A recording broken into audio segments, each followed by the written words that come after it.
My answer to that is when I went to go see the worship services and the location in Buford, it was a small hall, but they had it where it was a lot of the monks, I'm assuming they're called. They were all dressed in like a grayish white like suit or like gown, and they all had like shaved heads. They had no shoes allowed inside, so you could wear your socks or you can wear your house shoes that they had provided outside the door. I couldn't take a video of it because it was private, but they always have their practices on Saturday mornings and sometimes Saturday nights if they have like a traditional ritual that they do.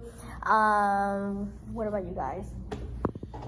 What I expected to see was different groups of monks in different robes, also different styles, practicing other religions. What I also saw was on top of the statues of Siddhartha, there was a bunch of fruits laid for them. So that's what I saw at the temple. Also, the services were very strict, so we really couldn't take pictures of their services nor record due to the fact that of privacy. So we respected that from them. What I was expecting to see was meditation of some kind, different forms of meditation. And at the service in Buford, we were able to see that. We weren't able to record it, but yeah.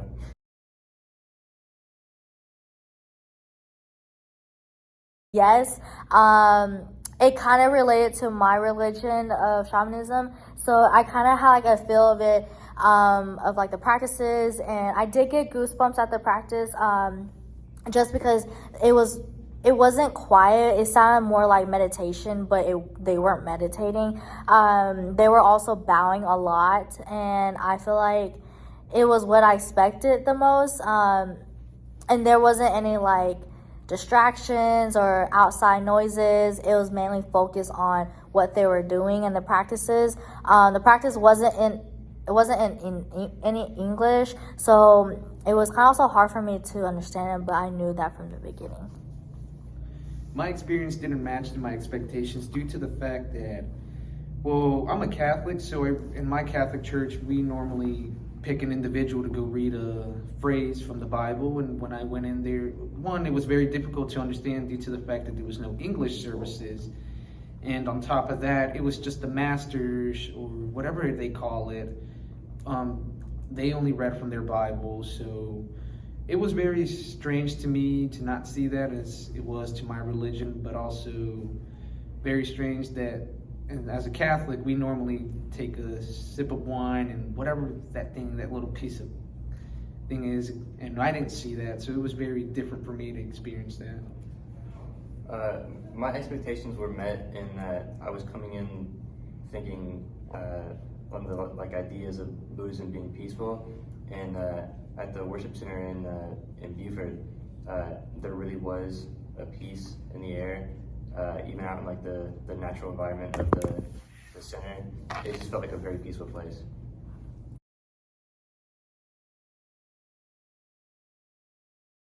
So what stood out was that when we went to go see the temple in Lawrenceville, there was two different buildings. One was like more for like the adults, so they can do the practices, and then the other building was like a little school for the little children that can learn the practices.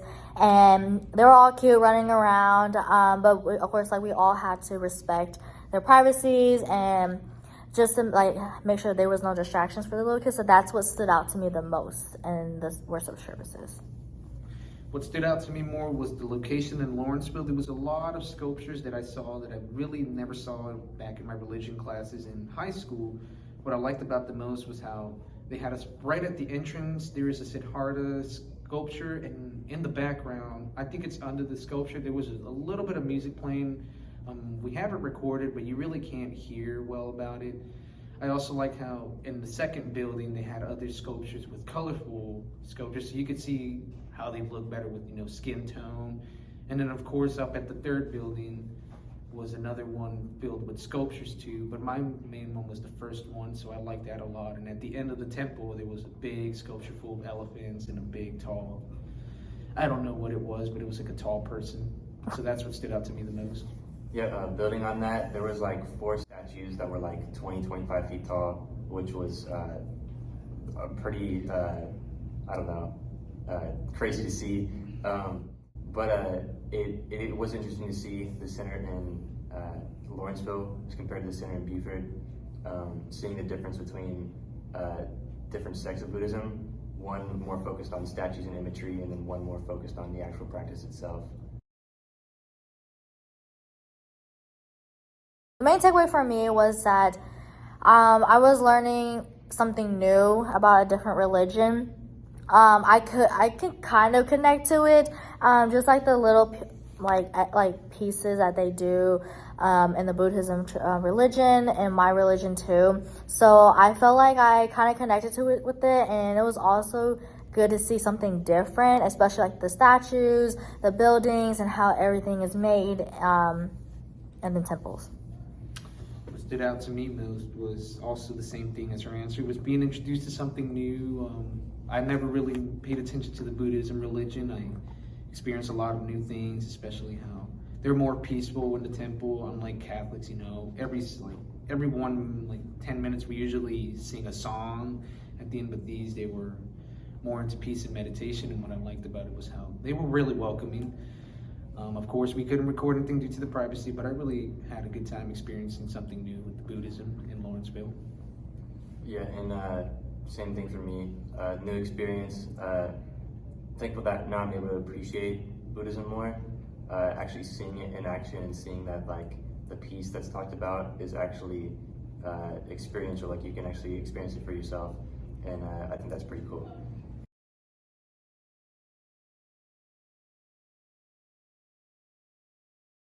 Hey everybody, my name is Francisco and I'm with... This is Benjamin Chu, and you can call me Ben. So Ben practices Buddhism and I'm going to interview him with a couple questions. So Ben, my first question is, what days do you guys practice or pray Buddhism? It usually depends, and sometimes we do pray to respect our ancestors or those who passed away for a long time ago, like my aunt who passed away, and we pray over there, and my grandpa and who is on my mom's side, and my grandma from my dad's side. So do you pray at a temple or do you pray at home?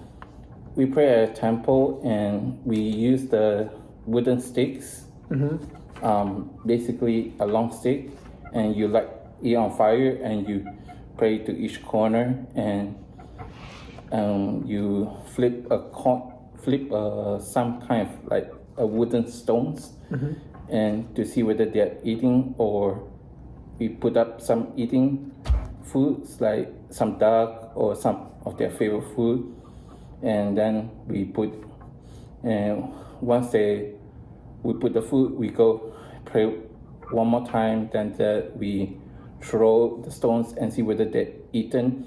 If it's like, I don't remember much, but it was hits. It was like one face up, one face down. Usually they're happy or have eaten or not. Okay.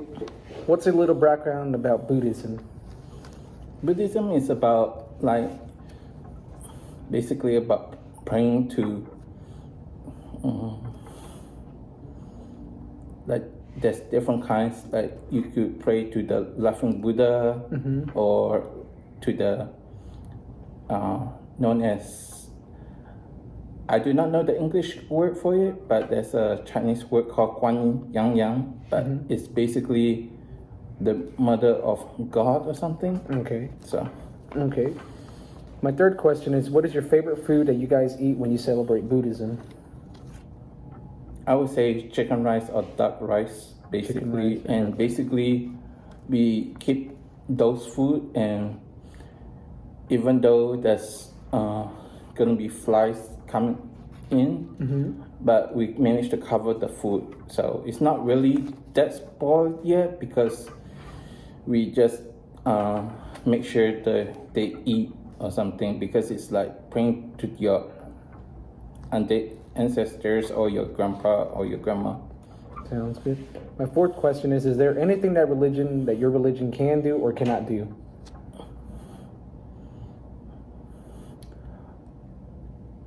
I would say if you cannot do, I would say like you cannot point something, or you only had the palm with your finger right here, but not with your index finger because that's disrespectful. Okay, is there anything else that your religion can do besides that? Like maybe break rules or celebrate other religions? Always show respect no matter what. If they're praying, make sure show respect. Do not disturb them because sometimes they need a silent prayer to see whether are they eating or maybe they're happy enough, because sometimes they need to have a silent moment. Okay, and my last question for you is, does the religion have different holidays that you guys have main focuses on? There's no special holiday at all, just that some Buddhism eats vegetables